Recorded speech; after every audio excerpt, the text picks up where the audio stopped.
At 11 a.m. on May 8, 1856, California Congressman Philemon Herbert, the Democrat actually from John Fremont's district, and a friend of his popped into the Willard Hotel in Washington, D.C., hoping to get a late breakfast.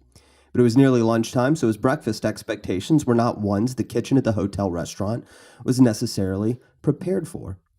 The waiter was a young Irish immigrant. Now, keep in mind that it hadn't even been a full decade since the U.S. saw a flood of Irish immigrants in response to the potato famine, and anti-Irish sentiment in the North, compounded by the anti-Catholic views of the time, rivaled the racism against black in many areas of the country. The pejorative hillbilly, for instance, was originally an epithet directed at Scottish and Irish settlers in the Appalachian region. So the Irish waiter was named Riordan. And when Congressman Herbert demanded a breakfast, the waiter said he would have to check with the kitchen to see if the order could be accommodated. Herbert was incensed. He ordered Riordan to, quote, "Get my breakfast damned quick." His voice raised, and this brought over an older waiter, also Irish, named Thomas Keating, to intercede. I don't know exactly how the conversation went down. Maybe the young waiter was being rude. Maybe Herbert was just enraged at the presence of yet another Irish immigrant. But at one point, he yelled at Riordan, "Clear out, you Irish son of a bitch!" And then he turned to Keating and screamed, "And you damned Irish son of a bitch, clear out too!" Riordan ran to accommodate the angry congressman's demands. But Keating stayed. And he said something to Congressman Herbert. What was said, we don't know, but it incensed Herbert enough that he got out of his seat, pulled out his pistol, and struck Keating in the back of the neck with it. Now, Keating circled around a different table to obstruct the congressman's path to him, and he picked up a plate, which he feigned as if he was going to throw it a couple times, though these were just balks. So Herbert picks up a chair and hurls it at the waiter. Now, at this point, Keating did throw the plate, and then the pair closed in on each other around the other side of the table, where they tussled, breaking several dishes. The exact details of the confrontation are not fully clear, but Thomas Keating's brother, Pat, worked in the kitchen, and he heard the ruckus, so he came out to investigate. When he got on the scene, Herbert had his pistol drawn, so Pat immediately grabbed it, and he and Herbert struggled for control of the firearm. Finally, Herbert's companion, who had thus far not joined in the fray, stepped in to grab Pat and broke his grip on the gun. Thomas Keating threw his hands up to try to yield to the congressman before any more harm was done, but it was too late. Herbert fired off a shot point blank into the waiter, and he fell to the floor where he bled to death. A congressman had just killed a waiter in a Washington, D.C. hotel. When this happened, you would expect it to be big news, and it was for a moment. But by the time Herbert stood trial, it was almost forgotten. Just to close out the story, by the way, Herbert turned himself in after the killing, and he was tried in July. His prosecutor was actually a personal friend of his, and you can imagine the ethical implications of that. And the judge presiding over the case chatted with lawyers within easy earshot of the jurors to argue that he personally felt the case was clearly self-defense. So the trial was a farce, clearly, in my view. And it was fixed to support one of Washington's own. But I only mention that because I think it's interesting. The bigger point is that by the time the trial was taking place, not many people were concerned about the story of a congressman killing an Irish waiter. Even other tumultuous events failed to garner much attention. Less than a week after the killing of Thomas Keating, a newspaper editor named James King was murdered in San Francisco for exposing a small-scale scandal in the city's customs house. At this point, the city government seemed to be failing to uphold justice by many San Franciscans, and citizens were forming vigilance committees to carry out their own vigilante justice. They apprehended King's killer and the subject of his expose, James Casey, as well as another man who, several months prior, had killed a U.S. Marshal, but was acquitted by a jury. So the vigilance committee hanged both men, but these actions unnerved a lot of San Franciscans who saw them as acting outside the law. Some people didn't like the vigilante justice, so the Law and Order Association was formed by many people to support the official law of the city government. And one of the primary members of this association was one William Tecumseh Sherman. But many San Franciscans saw the Law and Order Association as even more dangerous. One supporter of the Vigilance Committee said, quote, "Many can neither eat nor sleep. They say the law and order people will plunder the city," end quote. But others felt differently. Parents in the city used exaggerated reports of the Vigilance Committee to scare their children into behaving, or else the vigilantes might come and take them away. The reality appears to be far more banal than newspaper records and citizen perceptions, as is often the case. Sensationalizing the news is not exactly a new phenomenon, but the perceptions of violence and chaos were real, even if poorly founded. All of this took place in the first half of May 1856, but it's largely forgotten. And that's because of what occurred in the second half of the same month, which monopolized national attention. On May 19th and 20th, Senator Charles Sumner gave a lengthy speech on the floor of the Senate called The Crime Against Kansas. On May 21st, pro-slavery settlers in Kansas sacked the effective headquarters of the Free State settlers in Lawrence, Kansas. And the next day, Representative Preston Brooks beat Charles Sumner nearly to death on the floor of the Senate. 2 days after that, John Brown and a small group of Kansas Free Staters hacked 5 pro-slavery Kansans to death with broadswords. These events, all related and occurring in rapid succession, dominated national attention. The killing of Keating was weeks-old news that was incidental to the national controversy over territorial slavery and the fugitive slave law. And San Francisco, in the years prior to the Transcontinental Railroad, may as well have been on another continent for most Americans. Kansas was the battleground for the sectional divide in the mid-1850s. I'm Chris Calton, and this is the Mises Institute podcast, Historical Controversies. I won't be getting to the events that took place in May of 1856 today because I think it's important to look at Kansas and the years prior to understand the events that led up to one of the most significant few days in American history. To do this, we need to start with the Kansas-Nebraska Act. Coming into the 1850s, there was no Kansas Territory. The unorganized remainder of the Louisiana Purchase included the area that would become Kansas. In 1853, an Iowa senator named Augustus Dodge introduced a bill that sought to reorganize the Nebraska Territory, which would include what would eventually become both Nebraska, Kansas, and the Dakotas. This bill would have left the Missouri Compromise ban on slavery in place, which would have precluded slave owners from bringing slaves into the new territory. Obviously, this meant that the bill faced Democratic opposition, especially from Southern Democrats. Stephen Douglas, being a Northern Democrat, tried to bridge the division by amending the bill by inserting popular sovereignty. This was effectively an alternative to the Missouri Compromise rule, but it did not directly address or repeal the Missouri Compromise, and that wasn't enough for Southern slaveholders who would not feel comfortable migrating to any territory in which they did not have legal recognition of their slaves. So Southerners wanted more concrete guarantees protecting slavery. Southerners wanted explicit protection of slavery in the territories. Instead, Douglas tried again to meet them halfway. So on January 23rd, he introduced a new bill that had 2 significant changes. First, it organized 2 territories, with the northern part being Nebraska, which at the time still included the modern Dakotas, and the southern part being Kansas, named after the Kansas Indians. The second change was that the new bill directly addressed the Missouri Compromise.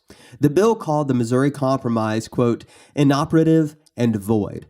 But it wasn't actually repealing the Missouri Compromise. It was effectively claiming that the Compromise of 1850 had already voided the Missouri Compromise, which was a dubious claim, but it was a tactical one. Any attempt to explicitly repeal the Compromise would be blocked by the North, and any legislation that didn't throw out the Compromise would be blocked by the South. So by wording the Kansas-Nebraska Act the way it did, it was expected that the Missouri Compromise question, which many people, such as President Franklin Pierce, believed to be unconstitutional anyway, would be handled by the Supreme Court. So this was clear political maneuvering.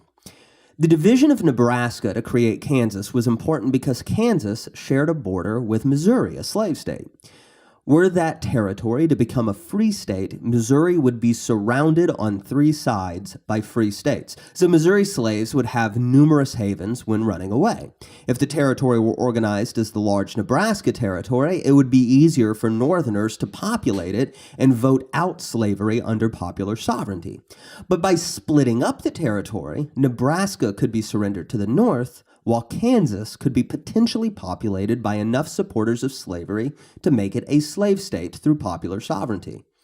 The new bill was remarkably controversial in the North. one famous protest was published as The Appeal of the Independent Democrats by Lincoln's future Treasury Secretary and later Supreme Court Justice Salmon P. Chase.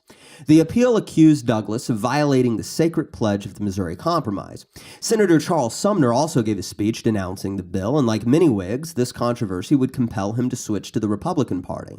It's also interesting to note here that in the face of arguments about the morality of slavery from members of the clergy protesting the bill, Stephen Douglas, in arguing in favor of the democratic principle of popular sovereignty, said that the people, when voting on laws, determined morality, which is, of course, typical political logic. But the current president, Franklin Pierce, was a Democrat, and he urged Northern Democrats to show party unity by supporting the bill, and the Kansas-Nebraska Act was pushed through, which Pierce signed into law on May 30th, 1854, 4 days after the infamous Anthony Burns affair that was already further inflaming sectional tensions throughout the country. The bill, officially titled the Act to Organize the Territories of Nebraska and Kansas, left the slavery question up to the popular vote of the territorial residents, but it did not specify when the voting could take place, what constituted a valid resident, or any other details that would be pertinent to the matter of popular sovereignty. By leaving these matters up to the interpretation of the settlers in the new territories, Stephen Douglas paved the way for Bleeding Kansas. When the bill passed, Southerners took it for granted that the majority of the settlers in Kansas would be Missourians. In 1854, there were fewer than 800 settlers in Kansas, but within 9 months, there were more than 8,000, at least according to the first territorial census. What took Missourians by surprise was the number of New Englanders who migrated to Kansas.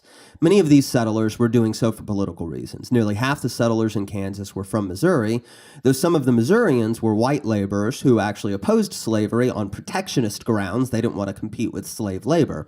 And northern states provided about a third of the settlers, many of whom were moving, at least in part, to try to establish Kansas as a free state, with private philanthropists helping to fund such settlements. If you remember from the last episode, after the Anthony Burns affair, Amos Lawrence, a wealthy New Englander, claimed to have become an abolitionist.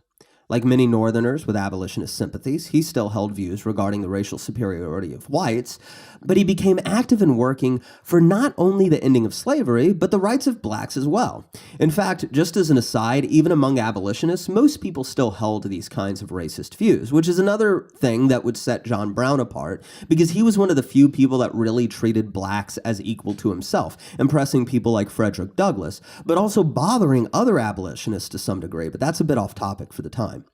Anyway, Amos Lawrence funded the most famous of the immigrant aid societies, which were organizations that formed to help people settle in Kansas. His company was called the New England Immigrant Aid Company. The New England Immigrant Aid Company was actually founded by another philanthropist named Eli Thayer, but Amos Lawrence was one of its chief investors, and the city of Lawrence, Kansas, would be named after him in August of 1854, when it was founded by the first group of settlers sent by the New England Immigrant Aid Company. Lawrence, Kansas became the base of the Free Soil settlers, and it was where the newspaper Herald of Freedom was published, which was an anti-slavery publication and would be used to inform the rest of the country about the goings-on in Kansas. Within 5 years, roughly 300 fugitive slaves would pass through Lawrence on their way to Canada or Iowa, and the pro-slavery settlers would refer to it derisively as an abolition hole. The reality was that most of the Free Soil settlers had no desire to abolish slavery, so accusing them of being abolitionist was not really true for more than a small handful of the Kansas settlers. But the Missourians, like other Southerners, genuinely believed that these people were abolitionists who wanted to end slavery entirely.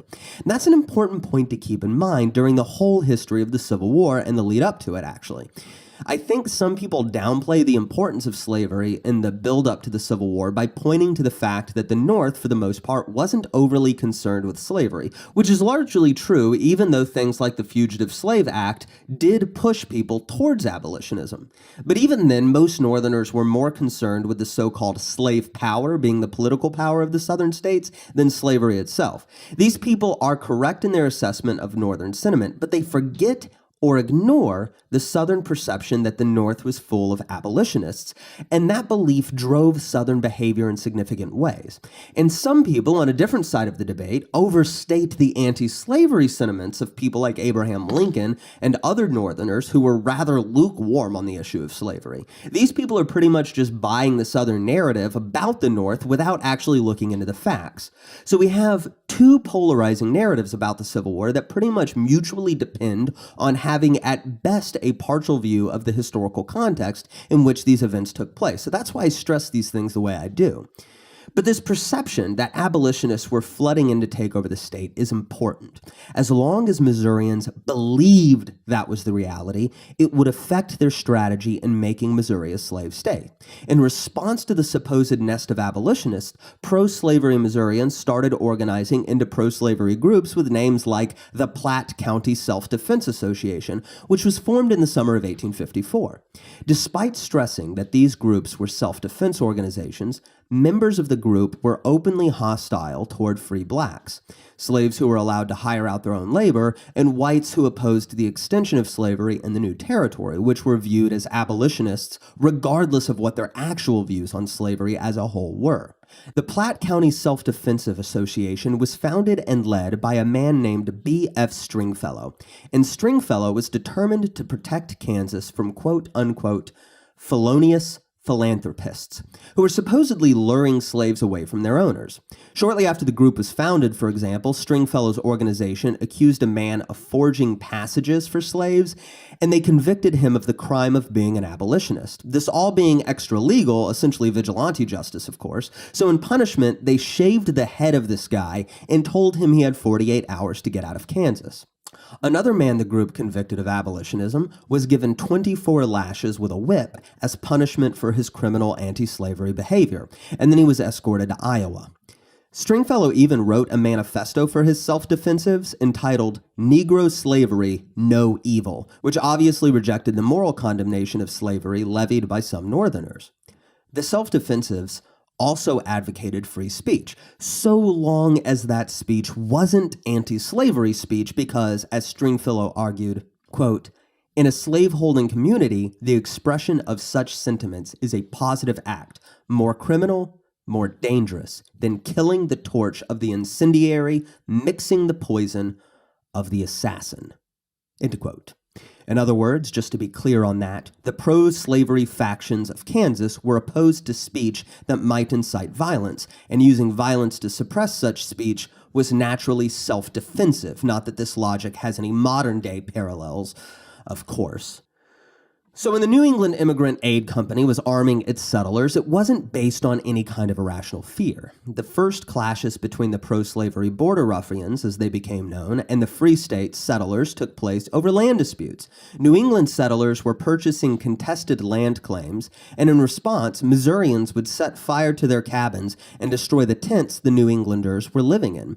So the northern settlers started forming their own military groups to stand up to Missouri harassment.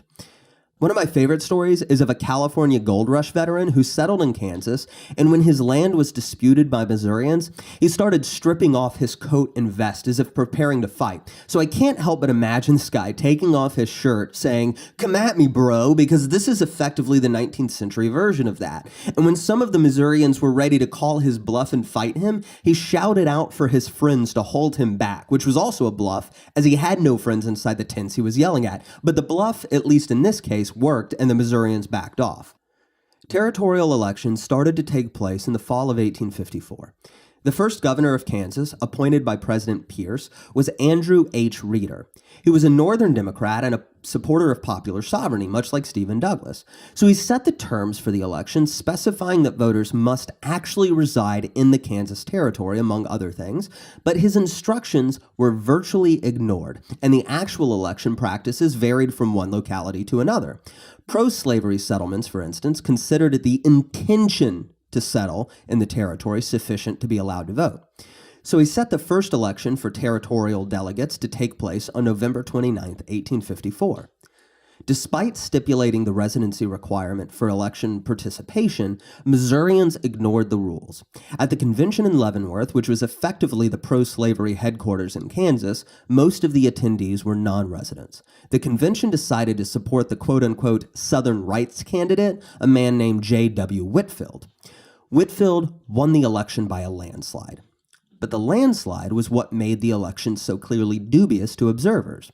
On the day of the election, Missourians flocked across the border to cast illegal votes. In almost every district, pro-slavery Missourians took control of the polls, intimidated election judges, and drove off anybody they believed to be a free soiler. One Kansas voter gave his testimony of the November 1854 election, quote, "When I would try to get in, they would pull me by the coat, crowd me, and I could not succeed to get through the crowd.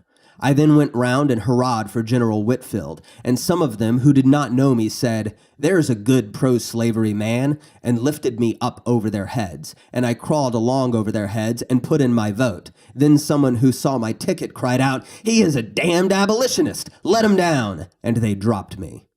End quote. One pro-slavery man even told John Wakefield, the Free Soil candidate, that if he challenged voters, quote, "You will be badly abused and probably killed." Now, a lot of what came out in the newspapers about the goings-on in Kansas was greatly exaggerated, but the voter intimidation by the border ruffians appeared to be fully accurate. And it wasn't just voter intimidation and non-resident voting, but simply gross fraud that took place. Whitfield received 2,258 votes against Wakefield's 248, and one other candidate, Robert Flinnikin's, 305 votes. But an investigation into voter fraud would later find that more than 1,700 of the votes for Whitfield were fraudulent. But the fraud wasn't necessary, obviously, because Whitfield would have won even without the 1,700 fraudulent votes, so the pro-slavery faction probably shot themselves in the foot with the election practices because the unnecessary fraud only helped rally people against them, including some pro-slavery Democrats who at least believed in honest elections.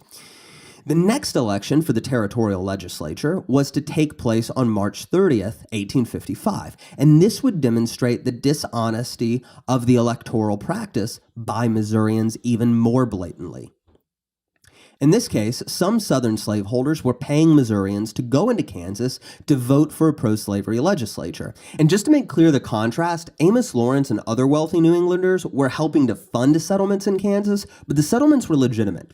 The wealthy Southerners were just paying people to flood into Kansas, vote, and then leave. Some of these voters were tricking election officials by changing their clothing and voting multiple times.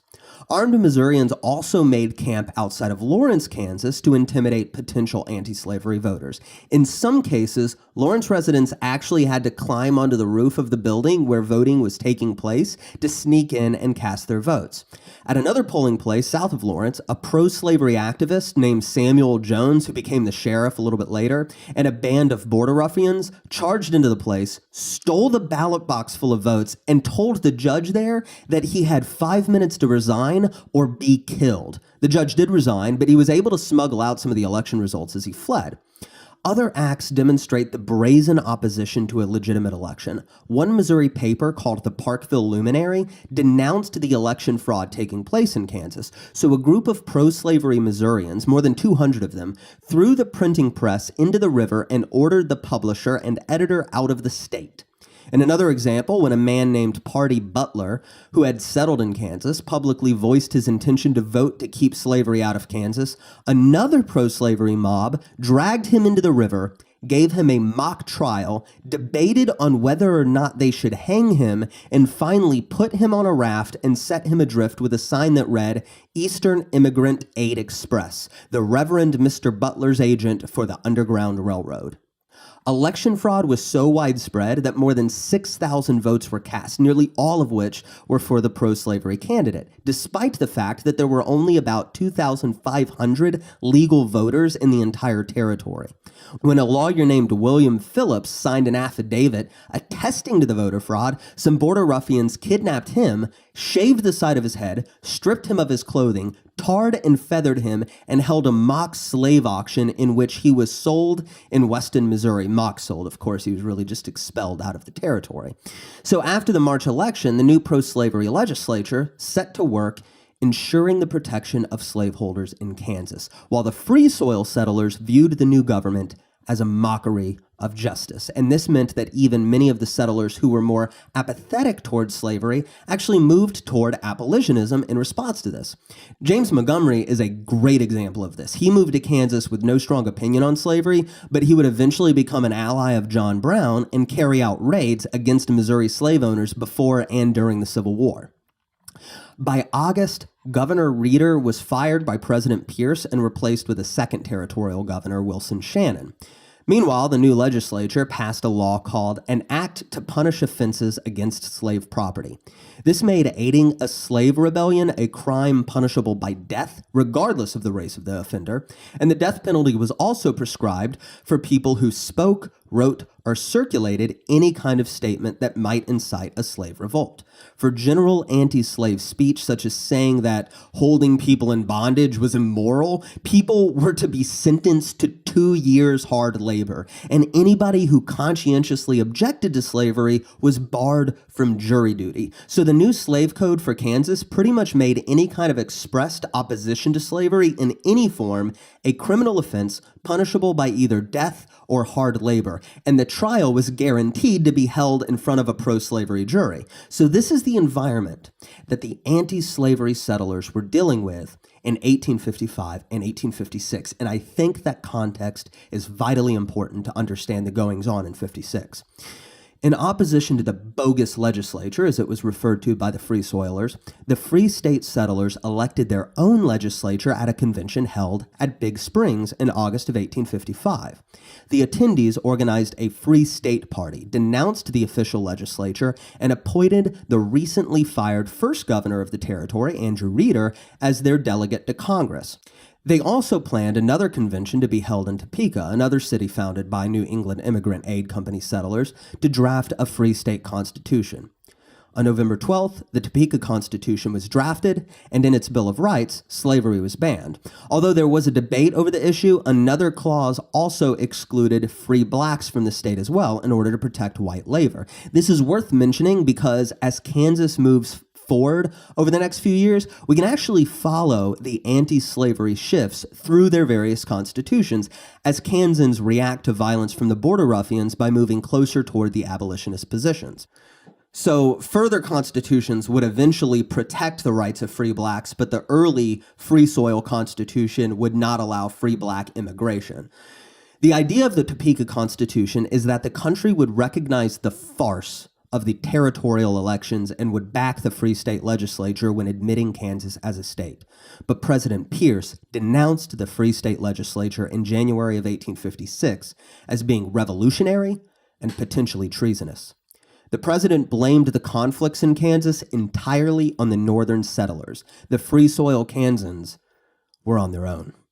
Pierce's speech made it possible for the pro-slavery legislature to present themselves as the party of law and order, but it also reinforced northern fears about the southern slave power.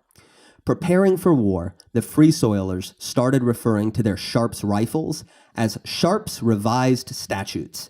They were prepared to fight back, and private organizations in New England raised more than $43,000 to help arm the Free State settlers in Kansas. The first casualty of the controversy in Kansas came about not over a dispute about slavery, but over a land dispute. A settler named Franklin Coleman was squatting on a plot of land abandoned by some settlers in Indiana who had sold their land to another Indianan named Jacob Branson. In 1854, Branson told Coleman that he had a legal claim to the land and tried to move into Coleman's house. But Coleman pulled a gun on him and held him off. So a group of men were brought in to arbitrate the dispute, and they awarded part of the plot to Branson, but the boundaries between Branson's land and Coleman's were not perfectly defined. Now, Branson was part of the Free State Militia, and he wanted to use this affiliation to intimidate Coleman, so he brought in some more men. One of these men was an Ohioan named Charles Dow. This all took place over the course of a year or so. So on November 21st, 1855, Dow went to the Hickory Point blacksmith shop to get some work done on his wagon. While he was there, he got into an argument with one of Coleman's friends. Still, nobody resorted to violence, and Dow left. But as he was leaving, he passed Coleman, who fired off his gun at him. When Dow turned around, Coleman unloaded a charge of buckshot into his chest killing him on the spot. Coleman would actually claim self-defense here. He said that Dow raised his wagon skein threateningly. A wagon skein was a piece of iron about 2 foot long. So Coleman fled to Missouri because he didn't expect to be treated fairly by the Free State settlers at Hickory Point. Now, the land dispute was not clearly defined according to the factions in the slavery controversy. Some Free Staters had sided with Coleman's squatters' rights, and some pro-slavery men had actually backed Branson's title rights to the land. But Dow's death was made into a political issue that ignited the building tensions between the two groups. 5 days after Dow's murder, a meeting was held at Branson's home on the disputed land in Hickory Point. The group formed a vigilance committee to capture Dow's murderer and bring him to justice. Other Free State men had already burned down the houses of 2 pro-slavery settlers in the area and ordered the women in their homes to leave. The newly formed vigilante group then went and burned Coleman's home, which was empty at the time. A few hours later, Samuel Jones, who was now the pro-slavery government's sheriff and had warrants sworn out by the victims of the Free State vigilantes, showed up with a posse to arrest Branson for disturbing the peace. Soon after arresting Branson, Jones and his posse ran into the 15-member vigilante group, though Jones would later exaggerate by claiming that there were between 30 and 40 of them. The party had quickly received word of Branson's arrest, so they got together to organize a defense. When they ran into Jones, they blocked the road. Then one of the Free State men accidentally fired off his gun. The Free State group called out to Branson to join them, but Branson refused because he was afraid that he would be shot by Jones and his men. One of the vigilantes, a lawyer named S.N. Wood, responded by calling out, quote, "Let them shoot and be damned, we can shoot too." So Branson rode over to the Free Staters and Jones followed, telling them that he had a warrant for Branson's arrest, but he refused to show it to Wood, who claimed that Branson was his client, which was news to Branson. This standoff would end anticlimactically, as Jones would eventually back off. Branson was escorted to Lawrence, where the citizens organized a committee of safety to protect him and the rest of the city. Their worries were justified, as Sheriff Jones immediately notified the governor of the exaggeratedly large body of vigilante Free Staters. So Governor Shannon called on the territorial militia to back Jones up against this quote-unquote armed band of lawless men. Missourians heeded the governor's call, and as many as 1,000 men assembled in Kansas, as H. Miles Moore described it, quote, all armed and determined to burn Lawrence. The death of Charles Dow, it would turn out, escalated the tensions in Kansas from election fraud to a small-scale civil war, and we will cover the events that will follow in the next episode. For more content like this, visit Mises.org.